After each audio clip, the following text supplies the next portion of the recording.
Sexually transmitted diseases, or STDs, have been around for a long time.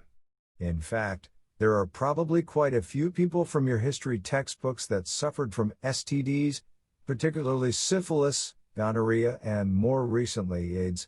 These diseases can range in severity from uncomfortable to life-threatening and cause all kinds of problems in between, including dementia, confusion, itching, painful urination, heart problems, and more. Consider that Adolf Hitler may have had syphilis, which likely contributed to his paranoia, feelings of grandiosity, and bouts of rage. It is mind-blowing to think about how STDs may have changed the course of history and have an impact on your own life today, whether you suffer from one or not. Read on to find out more about historical figures who had confirmed the rumors. Number 1. Magic Johnson. Irvin Magic Johnson earned his nickname due to the proficiency with which he played basketball. He was one of America's premier basketball players throughout the 1980s and retired from the LA Lakers in 1991 because he had tested positive for human immunodeficiency virus, HIV, which causes AIDS. Johnson's announcement, which came as a shock to not only his fans but to much of America, was possibly the best thing that happened to the AIDS community. Throughout the 1980s, the disease was spreading rampantly in inner cities but was largely ignored because it was deemed a gay man's disease. With Magic Johnson's announcement, HIV and AIDS were thrust into the limelight as epidemics that were ravaging the country, as well as other parts of the world. Magic Johnson went on to play for the U.S. Dream Team at the Summer Olympics in Barcelona in 1992. However, he did not return to playing professional basketball because of the stigma associated with the virus. In the time since, the professional basketball player has gone on to other ventures, including opening several Starbucks franchises, running various real estate holdings, and publishing multiple books. He runs a company called Magic Johnson Holdings and, in 2009, was inducted into the College Basketball Hall of Fame. Number 2. President John F. Kennedy. John F. Kennedy has gone down in history for many reasons. He was the first Catholic president, which itself was monumental amid concerns that his allegiances would ultimately lie with the Vatican. He avoided a complete nuclear fallout with the Soviet Union during the Cuban Missile Crisis. His assassination in 1963 led to many conspiracy theories regarding the act being an inside job and remains a source of political distrust to this day. Nevertheless, by today's standards, JFK probably would have never become president due to his prolific health problems, including an STD that he acquired as a teenager. Twice a day, the president had to inject himself with corticosteroids because Addison's disease prevented his body from creating them.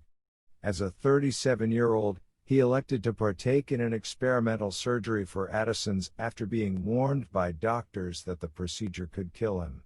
X-rays that surfaced after his assassination revealed that he had had severe osteoporosis, though the public was mostly unaware that he suffered from chronic back pain.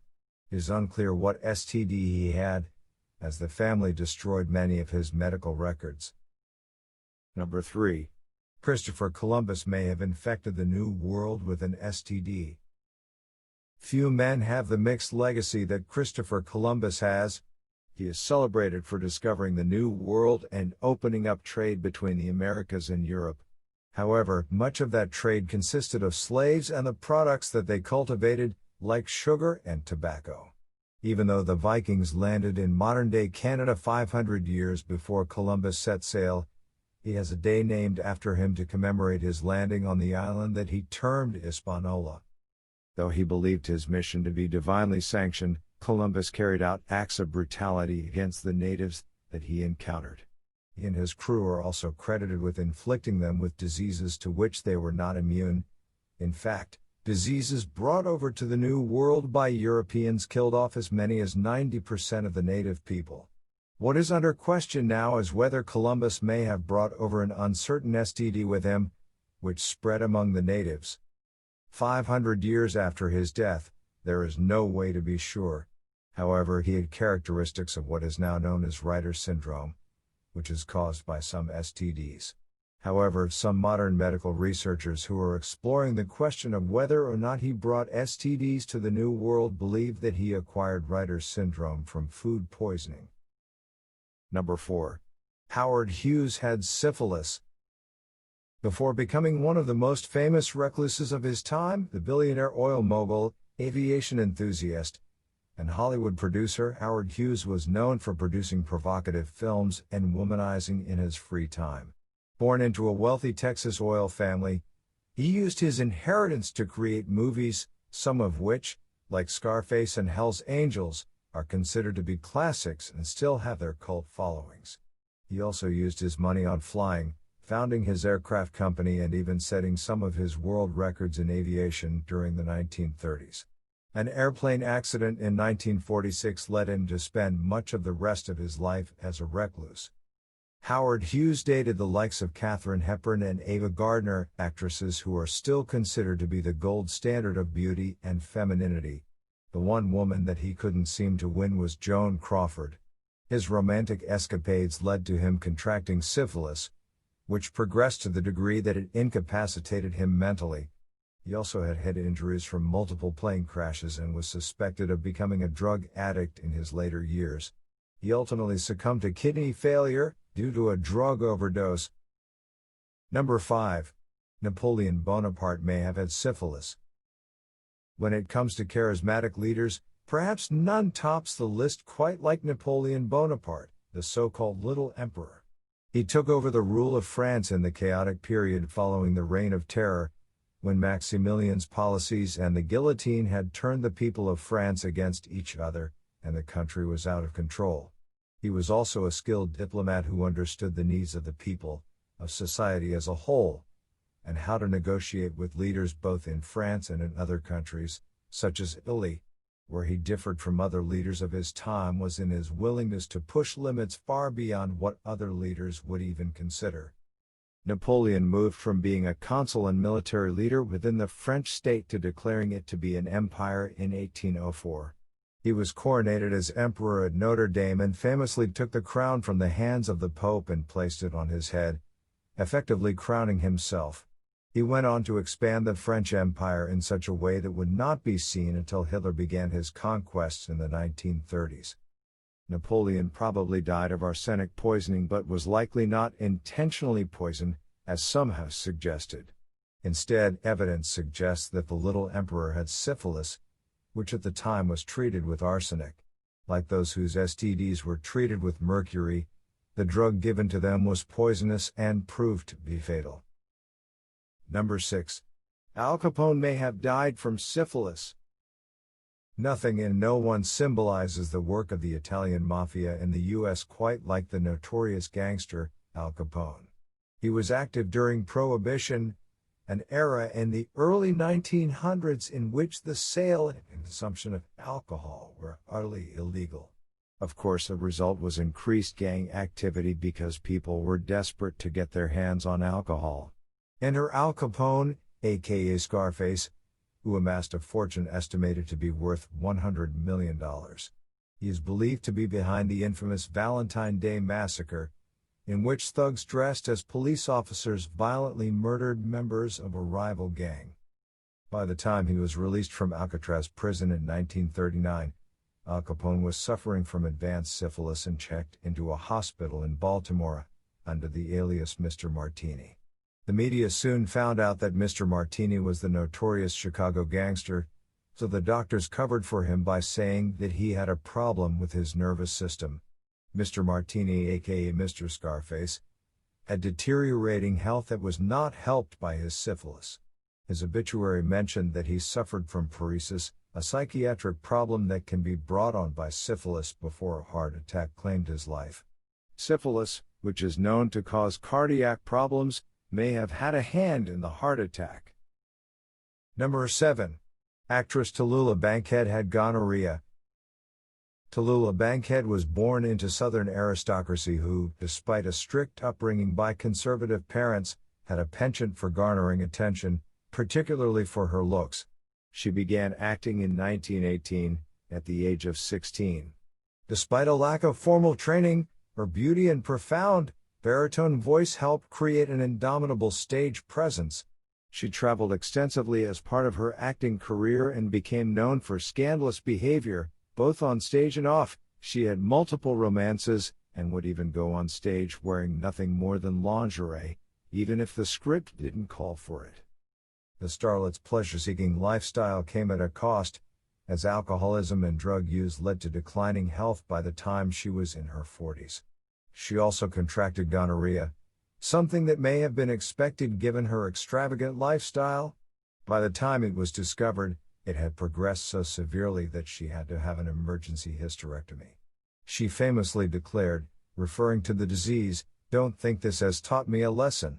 Still, she continued to act in both movies and television series, including Alfred Hitchcock's Lifeboat and the Batman series. In addition to a licentious lifestyle, she was known for works of charity, including helping disadvantaged foster children. Number 8. Scott Joplin had syphilis. Scott Joplin, the king of ragtime, was a composer who specialized in the jazz-like form that is characterized by syncopation, complex bass lines, and seemingly awkward stop times. He lived from 1867 until 1917, a time when African Americans were being treated particularly harshly, and was able to make his name among both black and white musicians and music lovers. Scott Joplin grew up in Texas and began his career as a big-name performer when he played at the World's Columbian Exposition in Chicago in 1893, while he was studying music in Missouri. He moved to New York in 1907, where he continued to write and publish music. Many of his compositions, like Maple Leaf Rag and The Entertainer, are still performed and enjoyed today. In 1916, a year before he died, Joplin suffered from a condition known as dementia paralytica, a severe disease in which both his mental and physical faculties completely broke down. In fits of mania and rage, he destroyed many of his manuscripts and became unable to care for himself at all. He went on to be institutionalized, but doctors were overwhelmed by the number of patients in their care and lacked the resources necessary to help them. Joplin died shortly thereafter. By the time he became ill, he had probably been suffering from syphilis for 20 years. Number 9. Actor Maurice Barrymore went insane from syphilis. Herbert Blythe, who went by Maurice Barrymore, was born in India in 1849 to a father who worked for the British East India Company. He was sent to get an education at Oxford, where his parents hoped that he would study law. However, much to their chagrin, Barrymore found his calling in the theater and began what would become a family dynasty. He married Georgiana Drew Barrymore, and their granddaughter, Drew Barrymore, would find herself a star for her role in E.T. Maurice never did become a star, though he played plenty of side roles, and even tried his hand at screenwriting. However, his penchant for acting got passed down to his granddaughter, who has lived most of her life in the limelight. His acting career may have been stymied by one of history's arch-nemeses, syphilis. A bout of insanity during a performance, in which he delivered a blasphemous attack on the Jews, led to him being diagnosed in 1901, at the age of 52. The rest of his life was spent in institutions, in which he, in melodramatic fashion, though not acting, fought the aides attending to him and even attempted to strangle his daughter. Fortunately, granddaughter Drew is not known to have the disease that incapacitated him. Number 10. John Dillinger had gonorrhea. While Al Capone was serving time at Alcatraz for tax evasion, gangster John Dillinger went on a crime spree that spanned much of the continental United States. Born in 1903, he joined the Navy but soon deserted and lived much of the rest of his life on the run.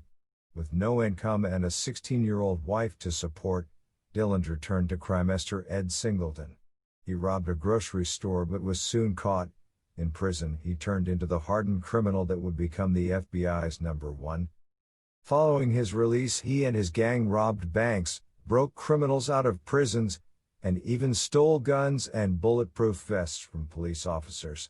J. Edgar Hoover, director of the nascent FBI, assigned a special team to apprehend Dillinger. He was killed in a firefight with FBI officers.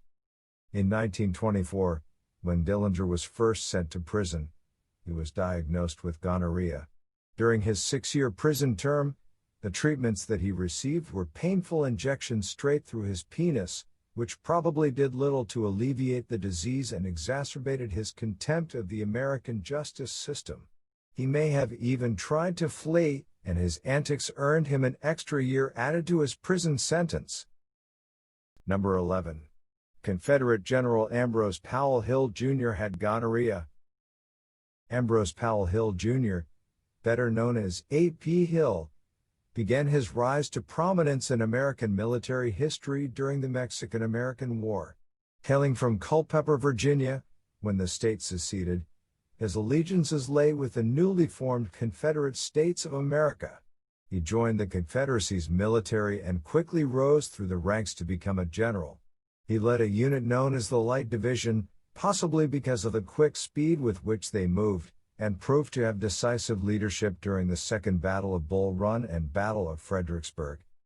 Hill contracted gonorrhea while he was studying at West Point, where he was ironically friends with to-be Union General George McClellan. He was forced to miss so many classes due to an illness that he had to repeat his 3rd year. In fact, Hill's gonorrhea may have had a hand in the Confederates losing the Civil War, as his inflamed genitalia caused him to be ineffective at the Battle of Gettysburg and other, smaller battles. He would be struck by bouts of illness throughout the Civil War, which sidelined him and forced his unit to fall under different leadership. He died at the Third Battle of Petersburg, just a week before the war ended and General Robert E. Lee surrendered to General Ulysses S. Grant at Appomattox Courthouse. Number 12. Occultist Aleister Crowley had syphilis and gonorrhea. Aleister Crowley, born Edward Alexander Crowley, was a famous British occultist who claimed that he was the beast spoken of in the biblical book of Revelation, and gave himself the mark 666. Though reared as a Christian, Crowley rejected organized religion and became fascinated with the occult, particularly an esoteric group known as the Rosicrucians. He traveled to the United States during World War I and worked on propaganda for both Germany and Italy. Crowley returned to Britain during the 1930s and died destitute and in squalor.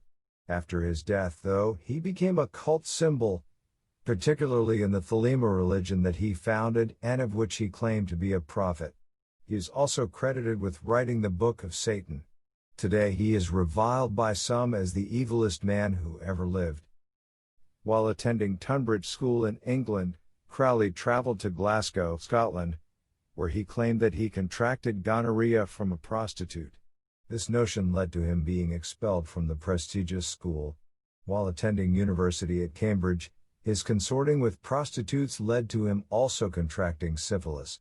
It is unclear what the effects of the illnesses were on his overall health and well-being, but they may have contributed to mental illness and delusions.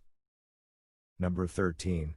Henri de Toulouse-Lautrec, the Post-Impressionist painter, died from syphilis. Henri de Toulouse-Lautrec was a post-impressionistic painter who lived in the second half of the 19th century.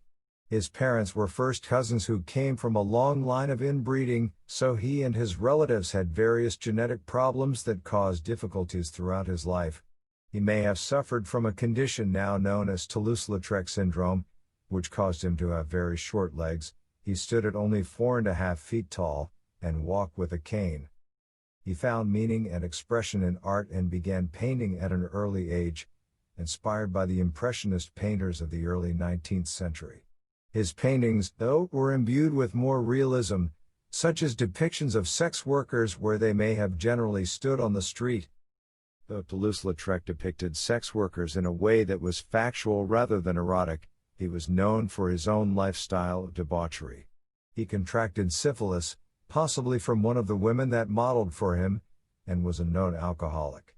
His syphilis may have been treated with mercury. This was before its toxicity was established when it was still used in medical treatments, leading to his death from the disease at the age of 36. Number 14. Beau Brummel had syphilis.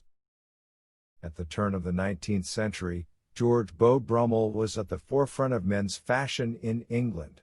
Educated at Eton, he was presented to the Prince of Wales, later King George IV, with whom he developed a long friendship.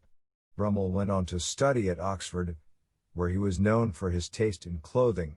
After college, he was able to live off of a large inheritance and enjoy the patronage of the Prince of Wales as he moved to the forefront of London's elite in fashion. He was known as an arbiter of men's dress and developed a modern pantsuit, which replaced the previous stockings and breeches. He was said to be so tedious about pieces fitting that he had every part of his suits made at a different tailor. Even his patron copied his attire. Beau Brummel was possibly the first modern celebrity and had the scars to prove it. His extravagant lifestyle, coupled with compulsive gambling, led him to amass significant debts. He also had a falling out with his prestigious patron and fled to France to avoid his creditors. He was institutionalized and died in squalor, demented and living in delusions of his grandiose past. His demise may have been sped along by syphilis. While in an institution, he was known to be incontinent and drooled constantly. Number 15. Scottish biographer James Boswell had gonorrhea. James Boswell, 1740 to 1795, is famous among Scots for being the biographer of the famous British writer, Dr. Samuel Johnson. During his childhood, he was known to suffer bouts of depression, nervousness, and depression, some of which may have been hereditary. Born into prestige and surrounded by affluent circles, yet plagued by isolation and mental illness, he aspired to become a writer.